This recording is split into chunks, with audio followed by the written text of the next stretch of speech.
How's it going, guys? Jake here, and today we're going to be taking a look at the Battle Towers mod. You can see the one that's right behind me.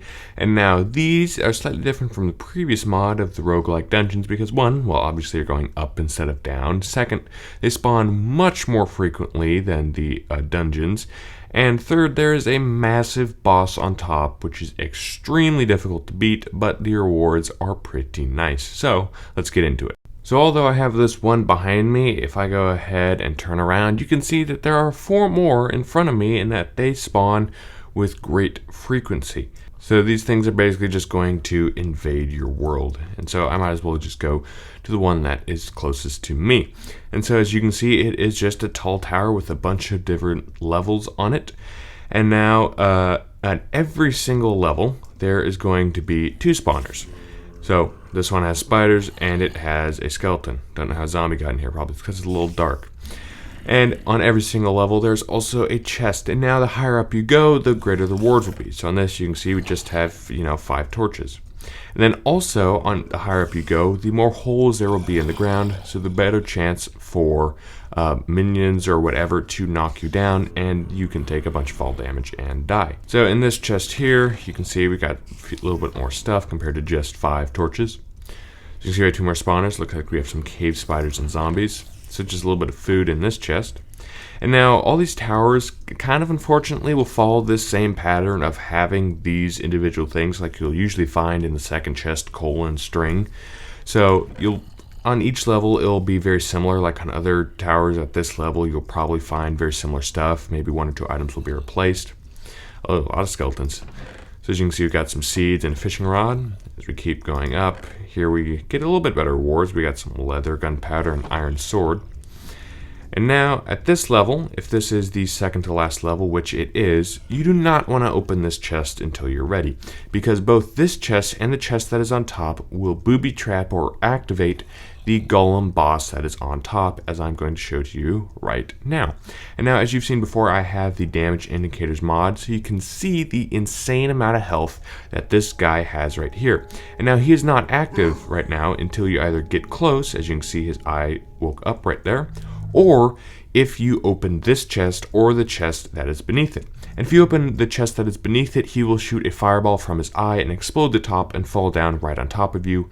And if you don't have anything protecting you, he will kill you in 1 hit. So you're going to need some golden apples, some weapons, or things from other mods to be able to beat this guy. But in this chest, which I will not be able to open or see what's inside of it until I kill this guy, as you can see when I click it, I don't get any GUI that pops up, he just looks at me.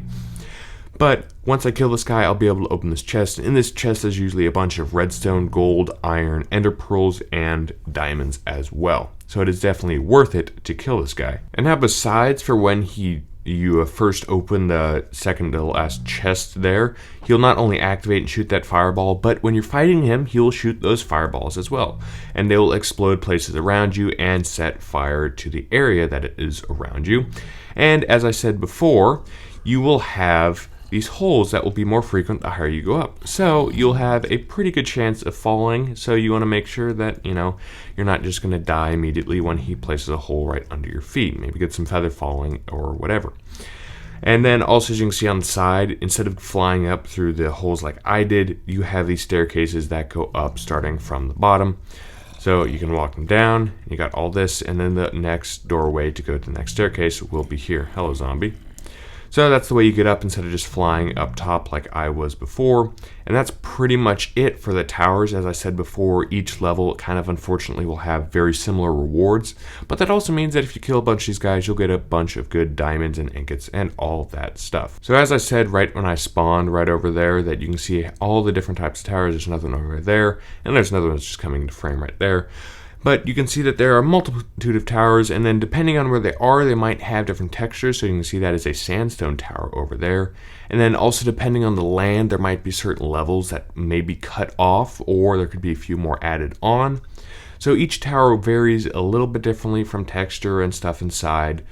And so just to save you some time, I'm going to put up images of what all the different towers look like and the different blocks there are that you can harvest, because I also believe that there might be some netherrack towers, or at least there were in previous editions of this mod.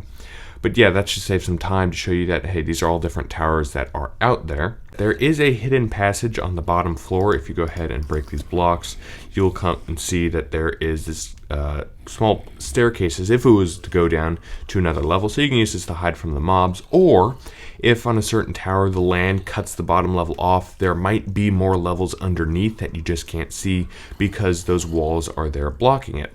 So it is just a little passageway to make sure you know that, just in case if there are any levels that will spawn underneath you. So I'm re-recording this last section that was in my previous recording session. That was showing what happens when you fight this guy, how he's like, and what happens when you kill him and what he drops. And the reason why I'm doing this is because there are a couple or several freeze frames basically, and so I want to make sure you know what happens when you open this chest and he comes after you.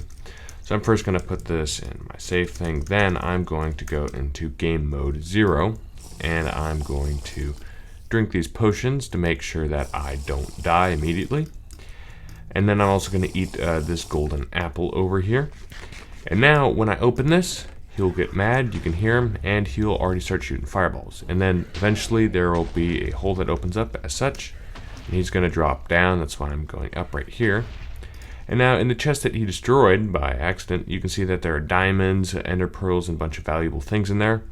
And now whenever he sees me, he will want to shoot fireballs at me, so you need to be very careful. And now I'm going to drop down, and you can see the amount of damage he does when he's hitting me. And that was a lot of damage. So, very powerful, it can kill you in just a couple of hits, and this was with a golden apple and all that stuff. And then also, as I'm going to quickly go back in creative so I don't die, with my damage indicators you can see that he's taken 4 hearts just from his own explosions hitting him. So you know, he'll hurt himself a little bit, but you have to deal the massive majority of the damage thanks to some powerful sword or something like that.